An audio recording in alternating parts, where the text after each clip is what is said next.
नमस्कार दोस्तों, आप सभी का स्वागत है। आइए बुद्ध और उनके शिष्य की इस कहानी के माध्यम से जानते हैं कि मनुष्यों में ऐसी कौन सी आदतें पाई जाती है जो उनके दिमाग को कमजोर करती हैं। दोस्तों, दिमाग हमारे शरीर का महत्वपूर्ण हिस्सा है। हमारे शरीर के अंदर होने वाली क्रियाएं दिमाग से ही संचालित होती हैं। किसी घटना पर हम कोई भी प्रतिक्रिया देते हैं तो वह केवल और केवल दिमाग के ही कारण। अगर आप अपने हाथ को मोमबत्ती की तरफ लेकर जाते हैं तो वह आपके हाथ को जला देती है, लेकिन इसका संदेश सबसे पहले दिमाग तक पहुंचता है और तभी आप अपना हाथ जल्दी से हटा लेते हैं, क्योंकि आपके दिमाग में यह बात आ जाती है कि अगर हाथ को मोमबत्ती के पास ज्यादा समय तक रखा तो हाथ जल जाएगा।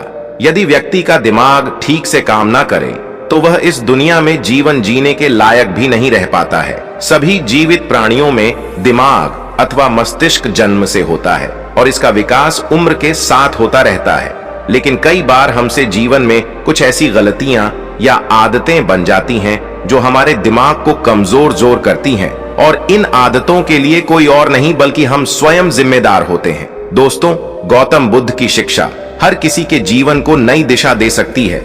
अगर आप भी इसे मानते हैं तो कमेंट्स में नमो गौतम बुद्धाय लिखना मत भूलिए।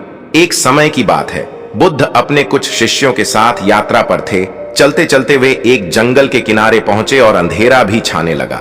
गौतम बुद्ध और उनके शिष्यों ने निर्णय लिया कि आज की रात्रि वे यहीं पर बिताएंगे और कल सुबह होते ही आगे की यात्रा पर निकलेंगे। उन सभी शिष्यों में से बुद्ध के एक प्रिय शिष्य भी थे जो कि कद में नाटे और बहुत भोले भाले थे। सभी शिष्यों में से इस शिष्य की आदत बिल्कुल अलग थी। जहां सभी लोग 7 से 8 घंटे की नींद लेते थे, ये महाशय केवल 3 घंटे ही सोते थे। इनका मानना था कि जो लोग अधिक सोते हैं वह आलसी होते हैं। गौतम बुद्ध के इस शिष्य को भोजन करना बहुत अधिक पसंद था। जब वे भोजन करने बैठते थे तो अन्य सभी शिष्यों के हिस्से का भी भोजन कर लेते थे। इसी प्रकार उनकी कई ऐसी आदतें थीं जो अन्य शिष्यों को परेशानी में डाल देती थी। उस रात्रि जब गौतम बुद्ध और उनके शिष्यों ने जंगल के किनारे पर पड़ाव डाला, तब दूर दूर तक पानी की कोई व्यवस्था नहीं दिख रही थी। इस बार पानी खोजकर लाने की जिम्मेदारी बुद्ध के उन भोले भाले शिष्य को दी गई। महाशय मटका लेकर पानी की खोज में निकल पड़े। इनका शरीर पहले से थका हुआ था। काफी सोच विचार करते करते और चलते चलते आखिरकार इन्हें तालाब दिख गया। इन्होंने तालाब से मटके में पानी भरा और पानी लेकर जैसे ही आगे बढ़े वहीं पर मूर्छा खाकर गिर पड़े। उधर गौतम बुद्ध और उनके अन्य शिष्य उनकी प्रतीक्षा करते रहे।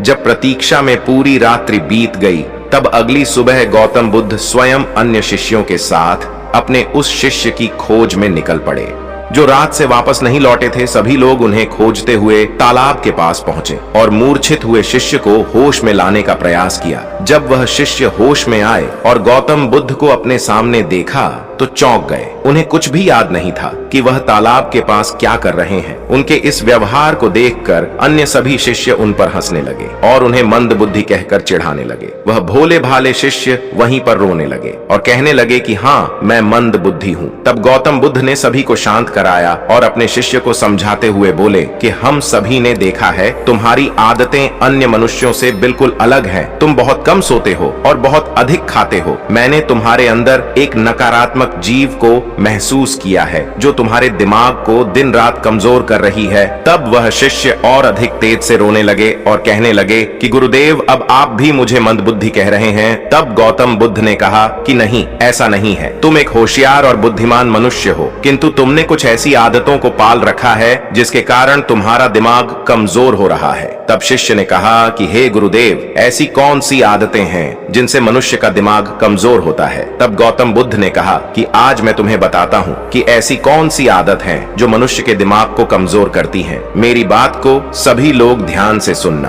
गौतम बुद्ध ने बताना प्रारंभ किया। पहली आदत, नींद के महत्व को समझने में भूल करना। कई ऐसे व्यक्ति होते हैं जो नींद को गंभीरता से नहीं लेते हैं। उनका यह मानना होता है कि ज्यादा सोना समय की बर्बादी होती है। यदि वे कम सोएंगे तो अधिक कार्य कर पाएंगे और अधिक सक्रिय रहेंगे, जबकि यह सोचना बिल्कुल गलत है। नींद हमारे शरीर की एक मुख्य आवश्यकता है। दिन भर भर काम करने के बाद जब शरीर थक जाता है तो उसे कम से कम 7 से 8 घंटे की नींद की आवश्यकता पड़ती है। तभी जाकर वह अगले दिन के लिए सक्रियता से तैयार हो पाता है। कम सोने वाले व्यक्तियों की मानसिक क्षमता भी कमजोर मानी जाती है। इसलिए दिमाग को तरोताजा और तेज रखना है तो रोज 7 से 8 घंटे जरूर सोए। दूसरी आदत, आवश्यकता से अधिक भोजन करना। कई व्यक्ति ऐसा सोचते हैं कि एक ही जीवन मिला है, इसलिए इसे खाने पीने और मौज करने में बिताना चाहिए, और इसी सोच के कारण वह आवश्यकता से अधिक खाना खाने लगते हैं। ना तो उनके खाने में किसी प्रकार की कोई गुणवत्ता होती है और ना ही वह कभी खाने की मात्रा पर ध्यान देते हैं। कई लोगों को लगता है कि अधिक खाने से शरीर को अधिक ताकत मिलती है, जबकि ऐसा कुछ नहीं है। अधिक खाने से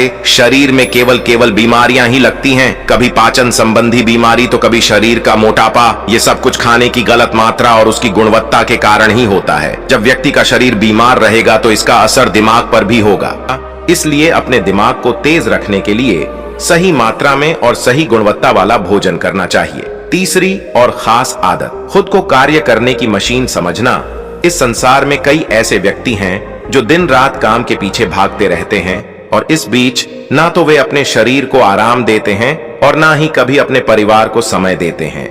ऐसी आदतों से उनके जीवन में तनाव बढ़ जाता है और एक दिन ऐसी थकान हो जाती है कि फिर वह पहले के जितना सक्रिय नहीं हो पाते हैं। इसलिए अगर आप भी खुद को कार्य करने की मशीन समझ रहे हैं तो आप अपने शरीर को खराब करने के साथ साथ अपने दिमाग को भी खराब कर रहे हैं। इस आदत को आज ही खत्म करें और एक सामान्य जीवन जिए। जितनी आवश्यकता है उतना ही कार्य करें। चौथी आदत, बुरी आदतों की भरमार रखना। कई व्यक्तियों में आलस्य इतना अधिक होता है कि वह किसी भी काम को ठीक से नहीं कर पाते हैं। उनके शारीरिक और मानसिक शक्तियों में अक्सर कमजोरी पाई जाती है और इस कमजोरी का मुख्य कारण होती है उनकी गलत आदतें। काम को टालना, आवश्यकता से अधिक सोचना, बेकार की बातों पर चिंता करना, ये सभी दिमाग को कमजोर कर देने वाले लक्षण होते हैं। इसलिए यदि सही जीवन जीना है और दिमाग को तेज रखना है तो सबसे पहले अपनी बुरी आदतों को खत्म करें। पांचवी आदत, खुद की बुराई और कमजोरी देखना। कई बार व्यक्ति के सामने ऐसी परिस्थितियां आ जाती हैं जिनमें वह खुद को असहाय और कमजोर अवस्था में पाते हैं, लेकिन इस अवस्था से निकलने के स्थान पर वह स्वयं को ही कमजोर मानने लग जाते हैं। खुद की बुराई करना और खुद को कमजोर देखना इंसान की सबसे बड़ी गलती होती है। यह कार्य जीवन में कभी नहीं करना चाहिए, क्योंकि यह आपके जीवन की प्रगति में बाधा बनती है। इससे आपके मानसिक स्वास्थ्य को हानि पहुंचती है, आत्मविश्वास में कमी आती है। अपने दिमाग को तेज बनाए रखने के लिए खुद की बुराई कभी दूसरों के सामने नहीं करनी चाहिए या स्वयं ही स्वयं की बुराई कभी नहीं करनी चाहिए। स्वयं को सकारात्मक बातें बोलनी चाहिए ताकि दिमाग सही दिशा में कार्य कर सके। छठी आदत, दिमाग में अतीत की नकारात्मक बातों को इकट्ठा रखना। कई बार व्यक्ति के जीवन में कुछ ऐसी अप्रिय घटनाएं हो जाती हैं जिन्हें वह चाहकर भी नहीं भुला पाते हैं, लेकिन एक सत्य यह भी है कि आप पीछे के समय में जाकर उस घटना को नहीं बदल सकते हैं। वह समय तो बीत चुका है और उसका जो भी प्रभाव आपके जीवन पर पड़ने वाला था वह पड़ चुका है। तो फिर दिमाग में अतीत की यादों को रखना कूड़ा इकट्ठा करने के समान ही होता है। जब अधिक कूड़ा इकट्ठा हो जाता है तो उसमें से बदबू आने लगती है और वह सड़ने लगते हैं। दिमाग के साथ भी कुछ ऐसा ही है। आप जितना अधिक पुरानी बातों को और नकारात्मक बातों को इकट्ठा रखेंगे वह आपको उतना ही अधिक परेशान करेगी। इसलिए जीवन में हमेशा आगे की ओर देखना चाहिए और पुरानी बातों से जितना जल्दी हो सके पीछा छुड़ाना चाहिए। सातवीं आदत, दूसरों से अधिक उम्मीदें रखना। संसार में एक से एक दयालु और सच्चे व्यक्ति हैं जिन्होंने सभी की सहायता की है, किंतु कई बार हम अपने आचरण के कारण दूसरों से भी आशाएं लगा लेते हैं कि वह भी हमारी सहायता करेंगे, और जब वह हमारी सहायता नहीं करते हैं तो हमें कष्ट पहुंचता है। इस संसार में कोई किसी का नहीं है, इसलिए दूसरों से आशाएं लगाना आज ही बंद कर दीजिए। कोई आपकी अपेक्षाओं को पूर्ण नहीं करने वाला है। यह आदत आपके दिमाग को कमजोर बनाती है। यदि अपेक्षाएं करनी है तो स्वयं से अपेक्षा करो ताकि जीवन में कुछ बड़ा कर सको। दूसरों से अपेक्षा तो केवल और केवल दुख ही देती है। आठवीं आदत, बुरे लोगों का साथ नहीं छोड़ पाना। हम सब अच्छी तरह से जानते हैं कि हमारे आसपास किस तरह के लोग रहते हैं और उनका हमारे जीवन पर क्या प्रभाव पड़ने वाला है। जब कभी आपको लगे कि किसी का साथ आपको नुकसान पहुंचा रहा है या आपके जीवन को प्रभावित कर रहा है, तो उसे वहीं पर समाप्त कर देना उचित होता है, क्योंकि बुरे लोग आपको कष्ट और नकारात्मकता के अलावा कुछ नहीं देने वाले हैं। ऐसे लोगों से दूरी बनाकर ही जीवन में सफलता पाई जा सकती है। किंतु कई बार ऐसा होता है कि वह हमारे करीबी होते हैं और हम चाहकर भी उनसे पीछा नहीं छुड़ा सकते।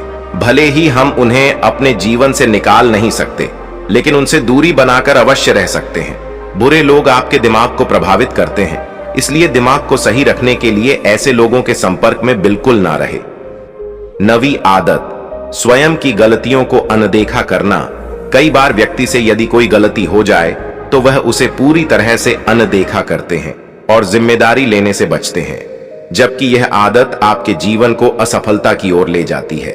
कभी भी यदि आपसे गलती हो जाए तो उसे पूरे मन से स्वीकार कर लेना चाहिए, साथ ही क्षमा मांग लेनी चाहिए।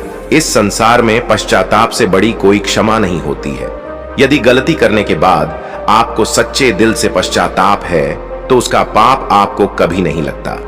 जो व्यक्ति जिम्मेदारी लेने से डरते हैं वह दिमाग से कमजोर होते हैं, जबकि सच्चाई के साथ सभी का सामना करने वाला व्यक्ति अधिक हिम्मती और दिमाग से तेज होता है।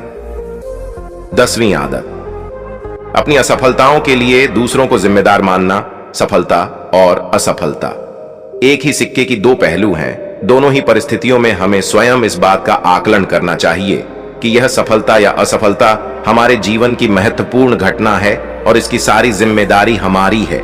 कई बार यदि हम किसी काम में असफल हो जाते हैं तो हम उसके लिए अपने माता पिता, गुरु इत्यादि को जिम्मेदार मानने लगते हैं। यह आदतें आपके दिमाग से कमजोर बनाती हैं। कभी भी अपनी असफलता के लिए दूसरों को जिम्मेदार नहीं बनाना चाहिए, बल्कि स्वयं की मेहनत पर विश्वास रखना चाहिए। इस प्रकार बुद्ध ने उस व्यक्ति को ऐसी आदतें बताई जो उसके दिमाग को दिन रात कमजोर कर रही थी।